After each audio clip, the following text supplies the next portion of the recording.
ग्रोबस फसवणुकीच्या गुन्ह्यातील आरोपी विश्वास निवृत्ती कोळी याच्या जामीन अर्जावर मंगळवारी सर्किट बेंचमध्ये सुनावणी झाली।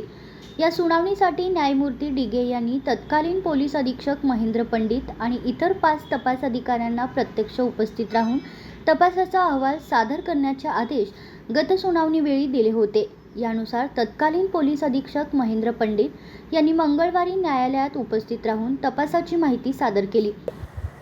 आज Mumbai high court Kolhapur circuit bench येथे ग्रोबस ट्रेडिंग संदर्भातली आज तारीख आणि सुनावणी होती।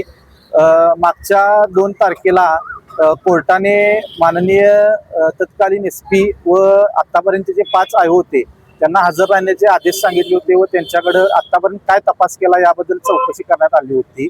तर सदर गुन्हा हा 2022 मध्ये नोंद झालेला होता।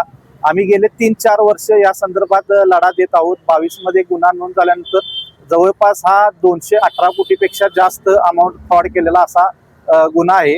पण पोलीस प्रशासनाकडनं म्हणावा तसा तपास यामध्ये करण्यात आला नव्हता। गेले 3-4 वर्ष आम्ही वारंवार अर्ज देऊन मागणी करून सुद्धा पोलीस प्रशासनाकडनं यामध्ये गांभीर्यपूर्वक तपास केला नाही किंवा ज्या आरोपींच्या मालमत्ता जप्त होणं गरजेचं होतं त्या जप्त झाल्या नाहीत। ज्या आरोपींना अटक होणं गरजेचं होतं त्या आरोपींना अटक झाली नाही। पण आम्ही याबद्दल हायकोर्टामध्ये सुद्धा रिट दाखल केली होती। जिल्हा कोर्टात सुद्धा याबद्दल तारखा चालू आहेत। त्यानंतर यातला जो मुख्य आरोपी आहे विश्वास कोळी याने माननीय मुंबई उच्च न्यायालयात जामिनासाठी धाव घेतली होती। त्यावेळेला आम्ही गुंतवणूकदारांच्या वतीने ॲडव्होकेट जयंत बारदसकर साहेब हे आमचं काम पाहत होते। त्यांनी चांगल्या पद्धतीनं न्यायालयाच्या निदर्शनास सगळ्या काही गोष्टी आहेत त्या आणून दिल्या।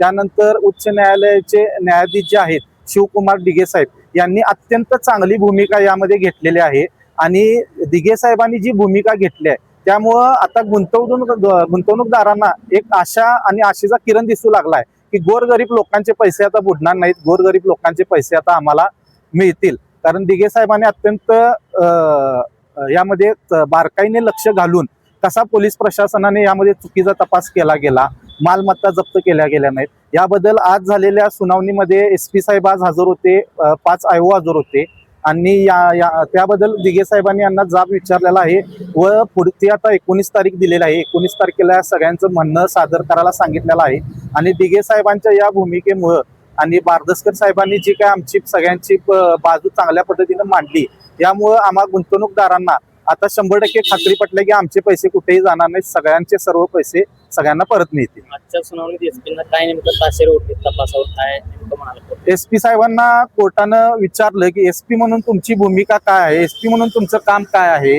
कारण जिल्हा जिथं तुम्हाला एका जिल्ह्याचा प्रमुख म्हणून नेमलं जाते तिथं असा निष्काळजीपणा करून चालत नाही आणि एसपी साहेबांसकट सर्वच आयोगांना पुढच्या तारखेला पर्सनली सर्वांना ॲफिडेव्हिट त्यांनी दाखल करायला लावले की तुम्ही काय तपास केला आणि कशा पद्धतीने तपास केला आणि का आतापर्यंत मालमत्ता जप्त झाल्या नाहीत, आरोपी अटक केले नाहीत याबद्दल लेखी स्वरूपात त्यांना म्हणणं सादर करायला लावलं आहे।